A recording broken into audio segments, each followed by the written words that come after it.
నమస్తే అండి. నా పేరు doctor DVR Reddy, senior consultant అంటే స్నేహ హోమియోపతి. ఈరోజు మనము కిడ్నీ స్టోన్స్ అంటే మూత్రపిండాలలో రాళ్ళు, మూత్రాశయంలో కావచ్చు, మూత్రనాళాలలో కావచ్చు, ఎక్కడైనా స్టోన్స్ తయారవుతాయి. జనరల్గా మూత్రపిండాల్లో రాళ్ళు వచ్చినప్పుడు ఎందుకు వస్తాయి, ఎవరిలో వస్తాయని తెలుసుకోవాలి. ఎందుకు అంటే మనం తీసుకునే ఆహారం, మన లైఫ్ స్టైల్, మనము ఎటువంటి పరిస్థితుల్లో ఉంటున్నాం, ఏం తింటున్నాం, తర్వాత ఎటువంటి జాబ్ చేస్తున్నాం, ఇలాంటివన్నీ కూడా మూత్రపిండాల్లో రాళ్ళు రావడానికి కారణం అవుతుంటాయి. సో ఇలాంటి మూత్రపిండాల్లో రాళ్ళు వచ్చినప్పుడు దీంట్లో రకరకాల స్టోన్స్ ఉంటాయి. Calcium oxalates, calcium phosphates, uric acids, తర్వాత స్ట్రోవైట్ స్టోన్స్ ఇట్లా ఉంటాయి అన్నమాట. ఇలాంటివన్నీ కూడా ఎందుకు వస్తాయంటే ఒక్కొక్కదానికి ఒక కారణం ఉంటుంది. సో సిస్టైన్ స్టోన్స్ అని కూడా చెప్పుకోవచ్చు. అంటే మొత్తం 5 రకాలు చెప్పినాను నేను. అవన్నీ కూడా 5 రకాలుగా 5 కారణాలు ఉంటాయి.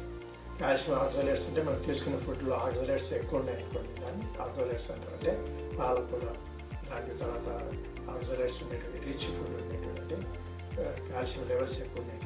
పాలకూర ఒక ఎగ్జాంపుల్ చెప్పినప్పుడు అలాంటి ఫుడ్ ఏదైనా సరే, తర్వాత ట్యాబ్లెట్స్ తీసుకోవడం కానీ, కొంతమంది బలం కోసం రాస్తుంటారు, కొంతమంది ఇది కూడా ఎక్సర్సైజ్ అయిపోతుంది. దీన్ని కాల్షియం ఆక్సలేట్స్ అని స్టోన్స్ అంటారు. కాల్షియం ఫాస్ఫేట్స్ నెక్స్ట్ ఇవి వచ్చేసి మనం తీసుకునే ఫుడ్లో ఇది కూడా ఒక రీజన్ ఉంటుంది. తర్వాత ఇన్ఫెక్షన్స్ వల్ల కూడా వస్తుంది.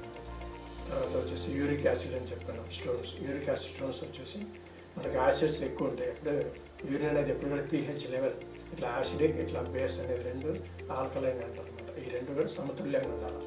ఏది ఎక్కువైనా కూడా ప్రాబ్లమ్స్ ఎక్కువ ఉంటాయి. ఇట్లా యాసిడ్ ఉన్న ప్రాబ్లమ్, ఆల్కలైన్ ఉన్న ప్రాబ్లమ్. సో దీన్ని బ్యాలెన్స్ చేయాలంటే మనం మంచి నీళ్ళు బాగా పుష్కలంగా తీసుకోవాలి. అంటే రోజుకు గంట కనీసం 12 గంటలు. ఎండల కాలం అయితే ఇంకొంచెం ఎక్కువగా తీసుకోవాల్సి ఉంటుంది. స్టోన్స్ ఉన్నాయి అని తెలిసిన వాళ్ళు కంపల్సరీగా నీళ్ళు ఎక్కువ ప్రిఫర్ చేయాలి. స్టోన్స్ లేని వాళ్ళు నార్మల్గా ఇంకా. దీనికి ఏమంటే ఇంకొక కారణం స్టోన్స్ ఇంకా ఎవరిలో వస్తున్నాయి అంటే ఇన్ఫెక్షన్స్ చెప్తున్నాయి కదా, క్రోన్స్ డిసీజ్. తర్వాత వచ్చేసి హైపర్ పారాథైరాయిడ్ ఉండే వాళ్ళలో కూడా మనకు స్టోన్స్ వచ్చే అవకాశాలు ఎక్కువ ఉంటాయి. ఎందుకంటే అదే మనకు స్టోన్స్ అంటే కాల్షియం లెవెల్స్ ఫిల్టర్ చేయడం, తర్వాత ఎక్కువ బ్లడ్ రిలీజ్ చేయడం ఇట్లా జరుగుతుంది. తర్వాత స్ట్రోవైట్ స్టోన్స్ అని చెప్పుకోవడం, వీటిని మనం స్టాగ్ హార్న్ అని కూడా అన్నమాట. కొమ్ముల మాదిరిగా పొడవుగా వస్తున్నాయి, స్టాగ్ హార్న్ స్టోన్స్ అని కూడా అంటారు. ఇట్లా మనం చెప్పుకున్నట్లుగా ఇది. తర్వాత సిస్టైన్, ఇది హార్మోన్స్ ఇంబ్యాలెన్స్ కానీ ఇట్లాంటి ఉన్న వాళ్ళలో. తర్వాత మనం తీసుకున్న ఫుడ్లో సిస్టైన్ అనేది ఎంజైమ్ అనేది ఉంటుంది. అది ఎక్కువ తయారైనప్పుడు మనం స్టోన్స్ తయారు, దీన్ని సిస్టైన్ స్టోన్స్ అంటారు.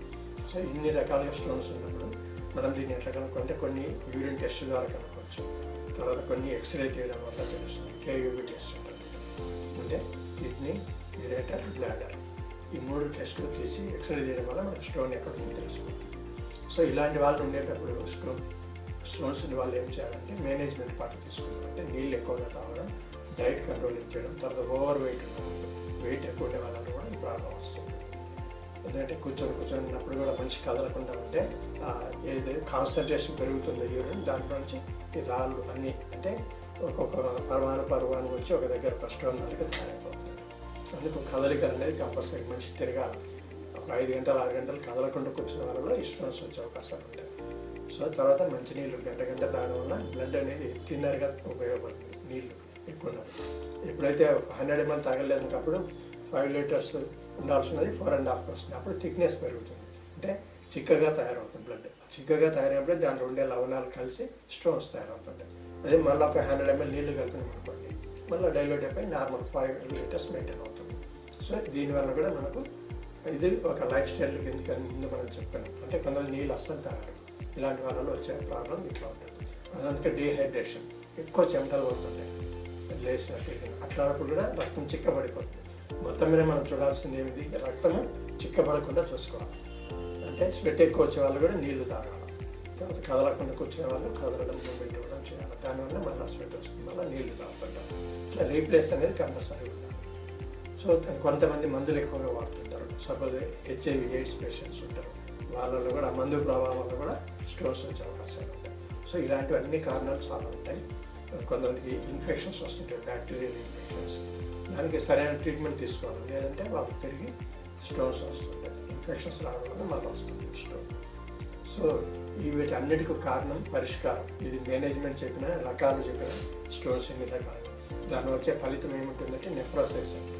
అప్పటికప్పుడు అంటే ఒక 2-3 రోజుల క్రితం వచ్చింది అయితే దాన్ని అక్యూట్ నెఫ్రోటిక్ సిండ్రోమ్ కాదు, నెఫ్రైటిస్ అంటే వాపు వచ్చినప్పుడు. అది క్రానిక్ అయితే ఎక్కువ రోజులు రావడం పోవడం అప్పుడు ఎక్కువ రోజులు 1 year 2 years ఉంటుంది అనుకో. ఒక 6 నెలలు బాగుంటుంది, మళ్ళీ వస్తుంది క్రానిక్ నెఫ్రైటిస్. సో ఈ నెఫ్రైటిస్ అంటే వాపు రావడం, కిడ్నీ వాపు వస్తుందని నెఫ్రైటిస్ అంటాం. సో ఇట్లా ఉండే వాళ్ళు ఏం చేయాలంటే మనం చెప్పినట్టుగా నీళ్లు తాగడం రెగ్యులర్గా, తర్వాత ఎక్కువ డీహైడ్రేషన్ ఉండే వాళ్ళలో 3+ కంపల్సరీ నీళ్ళు తాగడం, తర్వాత చల్లటి వస్తువులు ఎక్కువగా ప్రిఫర్ చేయడం, అంటే ఎక్కువ మసాలా ఫుడ్ ఇట్లాంటివి ఎక్కువ ప్రిఫర్ చేయడం, మజ్జిగ, తర్వాత ఇవి మనం చెప్పుకునే ఉంటాయి ఇంకా మన గింజలలో తృణధాన్యాలు అంటాం, అట్లాంటివి తీసుకోవడం, ఎక్కువ వేడి తట్టుకునే విధంగా ఉండాలంట, ఓవర్ హీట్ చేయకూడదు. అట్లా చేసినప్పుడు మనకు ఇలాంటి ప్రాబ్లమ్స్ వస్తుంటాయి. తర్వాత సియా సీడ్స్ అవి కూడా మంచి నీళ్ళలో నానబెట్టుకొని నైట్ మార్నింగ్ తాగడం వల్ల స్టోన్స్ కరిగిపోయే అవకాశం ఉంటాయి. తర్వాత దానిమ్మ పండ్ల జ్యూస్ తీసుకోవడం, ఇలాంటివన్నీ చాలా హెల్ప్ఫుల్ అవుతుంటాయి అన్నమాట. అదేవిధంగా మరి మనకు స్టోన్స్ వచ్చినప్పుడు ఇన్ని రకాల స్టోన్స్ ఉంటాయి, కారణం తెలుసుకొని మంచి ఎక్స్పీరియన్స్ లేకపోతే మీకు హోమియోపతి ట్రీట్మెంట్ అంటే ఆపరేషన్ లేకుండా ట్రీట్మెంట్ ఇవ్వడం జరుగుతుంది. 10 mm కన్నా పైన ఉంటే కంపల్సరీగా ఇమీడియట్గా డాక్టర్ని కన్సల్ట్ కావాలి. మీరు 5-6 mm అయితే మీరే నీళ్లు తాగడం వల్ల పోయే అవకాశాలు చాలా మటుకు ఉంటాయి. కానీ రికరెంట్గా వస్తున్నాయి అనుకోండి చాలాసార్లు, ఫస్ట్ టైం అయితే మీరు నీళ్ళు తాగకపోతాయి, మళ్ళీ రెండోసారి వచ్చినాయి అనుకోండి ఇంకా డీలే చేయండి, కంపల్సరీగా డాక్టర్ని సంప్రదించండి. అది ఏ టైప్ ఆఫ్ స్టోన్ తెలుసుకొని మీకు మందులు ఇవ్వడం జరుగుతుంది. సో హోమియోపతిలో మరి మనకు మంచి మందులు ఉన్నాయని చెప్పుకున్నాం. ఇప్పుడు అదే మన uric acid level up side ఏమిటంటే మనకు చాలా మందులు ఉన్నాయి.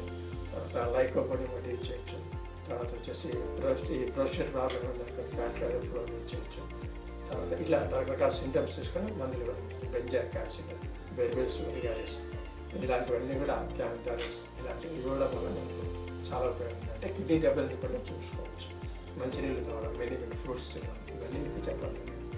ఏ ప్రాబ్లం ఉన్నా మీరు స్నేహ హోమియోపతిలో కన్సల్ట్ కండి, మీకు మంచి ట్రీట్మెంట్ ఇవ్వడం జరుగుతుంది.